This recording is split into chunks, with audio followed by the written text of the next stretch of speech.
and welcome to Taiwan Talk, a show where we talk to people living in Taiwan and Taiwanese people who live abroad.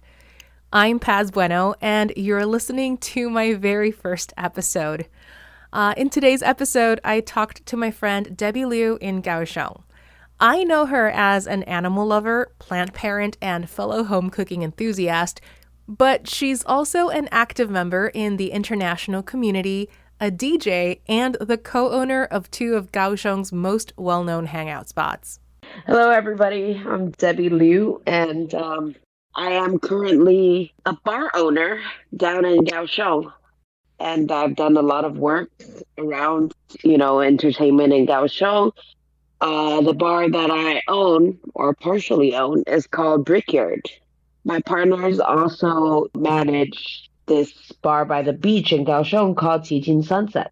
We also own another bar called Black Dog. So, it's a lot of alcohol, a lot of booze, a lot of parties, a lot of fun times. She talks about entering the industry when she was a student in Pingdong and how she first started as a part-time employee at Tin Pan Alley in Tainan, then going from patron to PR manager at Brickyard. Oh, this is a funny story. Before this, when I was in high school, and I would ride the bus home, and every time I ride the bus home, the bus would pass by Tin Pan Alley, and I would see a lot of foreigners in there, and they just looked like they were having a great time. And I always told myself that I want to work there when I'm old enough. So I got that job in Tin Pan Alley afterwards, right?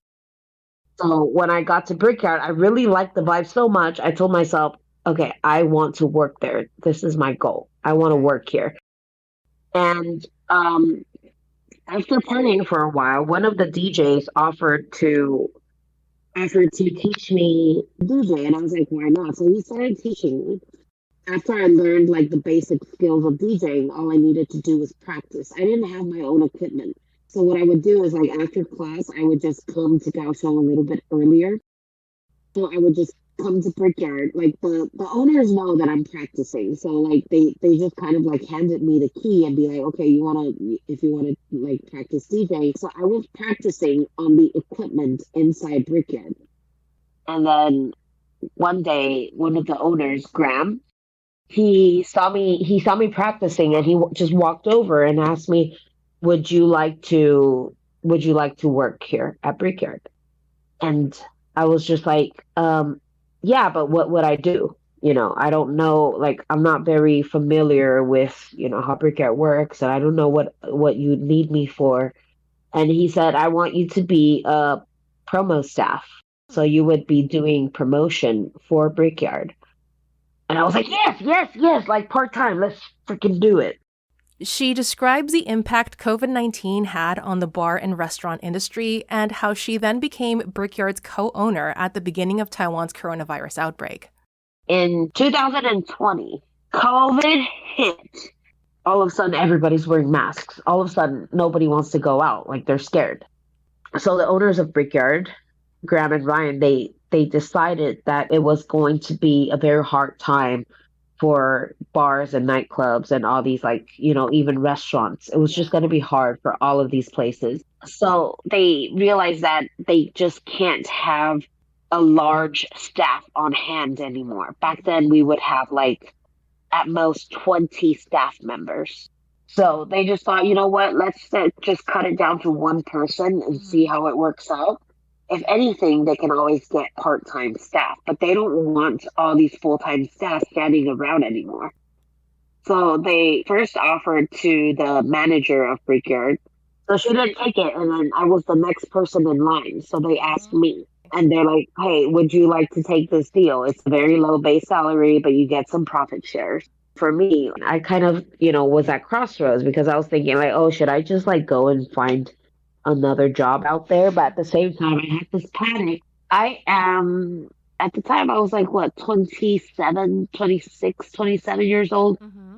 I just didn't know what other job I could do because throughout my life, I've basically been in the service industry. I just thought, might as well just take it and see where that takes me. Then I was like, yes. And then Bam! I became the owner, the co-owner of Brickyard, and I was doing bartending, I was serving customers, I was running into the kitchen to make fries and chicken wings, and I was, just doing all of that, and I was doing the cleaning and then just everything basically. We also dive into a more personal topic for Debbie as she recalls what it was like for her and her husband's family when Russia began its invasion of Ukraine. My husband is Ukrainian. And earlier this year, I believe it was in February, so like late February, the war started. And oh my goodness, like before that, our family, like my husband's family in Ukraine were just saying like, oh, it's not gonna happen. It's not gonna happen. It's not gonna happen. Like war won't happen. Like Russia is just saying things. And then it happened. So it took us like about a week just to try to get my husband's family out of Ukraine. And that was really tough because my I guess my father-in-law. So in Ukraine they had this like rule after the war started that men under the age of 60 cannot leave the country. My father-in-law was 58 or 59. He couldn't leave. And because of this, my mother-in-law she didn't want to leave her husband, which I can understand. So my husband has a sister that's 15 years old. So we decided, you know what, like how about the little sister and the grandma, like get them out of Ukraine. So we had to like find ways to get them out of Kiev first because they lived in Kiev. And from Kiev, we had to get them to drive west and just keep going west until they get to the border. And from the border, grandma and the sister will just, cross the border. And originally the plan was to go to Poland. But my very cute father-in-law decided like, oh, we're not going to Poland anymore. So like before we actually had our friends who were Polish. Mm-hmm. Our Polish friends were in Poland, like waiting for our family to kind of cross the border and they were going to like pick them up and take care of them. And that did not happen. Instead, they went to, I believe it was Slovakia. And then my father-in-law dropped off the family at Slovakia.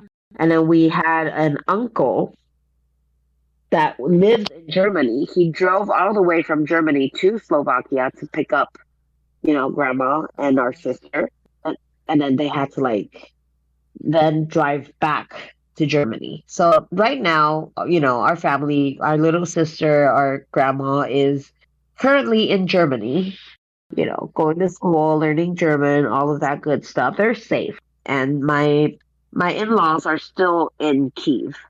You can find Debbie behind the bar at Brickyard in downtown Kaohsiung on the weekends, where they host events such as Rainbow Saturdays, Afrozest, and free Latin dance classes. That's it for today's episode of Taiwan Talk. Be sure to check out our podcast for more about interesting people in and from Taiwan. I'm Paz Bueno. Thank you for joining me on ICRT. I'll see you next time.